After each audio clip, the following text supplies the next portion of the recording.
എഴുതാനായിട്ട് പോവാണെന്ന് പറഞ്ഞു കഴിഞ്ഞാൽ നമ്മുടെ +2 ജീവിതം ഇവിടെ കൊണ്ട് തീർന്നു എന്നർത്ഥം. അപ്പോൾ രാവിലെ തന്നെ ഞാൻ എനർജിക്ക് വേണ്ടി അപ്പവും കടലൊക്കെ കഴിച്ചിട്ടാണ് കേസ് പോയത്. ഞാൻ എൻ്റെ +2 ജീവിതം ഒന്നും ഒത്തിരി എൻജോയ് ചെയ്തിട്ടൊന്നുമില്ല. കാരണം എൻ്റെ ചുറ്റും കുറേ പാമ്പുകളായിരുന്നു കേസ്. ഇവിടെ പറയുന്ന കാര്യം അവിടെ ചെന്ന് 10 പറഞ്ഞില്ലെങ്കിൽ മനസ്സമാധാനം ഇല്ലാത്ത കുറേ പാമ്പുകൾ.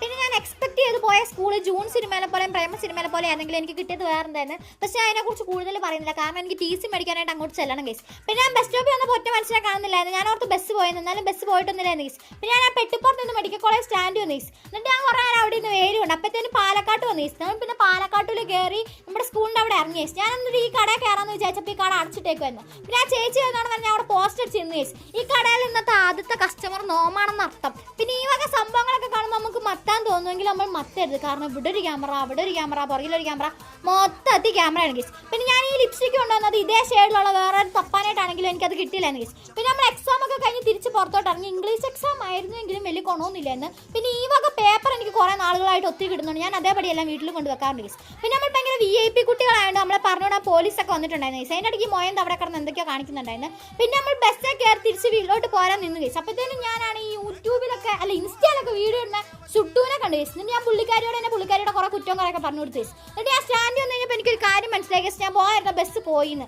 അപ്പോൾ എൻ്റെ കുട്ടി എനിക്കൊരു ഡയറി മിൽക്കൊക്കെ മേടിച്ചു തന്നു. പിന്നെ ഞാൻ ഈ അമ്മച്ചിമാരെ നടുക്കുന്നവരെന്താ പറയുന്ന കുറ്റം കേട്ടോണ്ടിരിക്കുകയാണ്. ഏതോ ചിന്നുവിൻ്റെ പേര് റേഷൻ കാർഡിൽ നിന്ന് വെട്ടണമെന്ന് തന്നെ പറഞ്ഞുകൊണ്ടിരുന്നത്. പിന്നെ ഈ സ്റ്റാൻഡെല്ലാം മൊത്തത്തിൽ പോയി കിടക്കണം കേസ്. ഇവർ തന്നെ പറഞ്ഞുകൊണ്ട് ഇതിനകത്ത് കയറുന്നു. പക്ഷേ എല്ലാവരും ഇതിനകത്ത് തന്നെ കയറിയിരിക്കത്തുള്ളൂ, ഇൻക്ലൂഡിങ് മീ. പിന്നെ കുറേ നേരത്തെ കാത്തിരിപ്പിനോട് 2 മണിയായപ്പോൾ നമ്മുടെ ബസ് വന്നു കേസ്. പിന്നെ ഞാൻ തിരിച്ച് വീട്ടിലോട്ട് പോയി. അപ്പോൾ ഇത്രയൊക്കെ ഉള്ളൂ. Bye guys.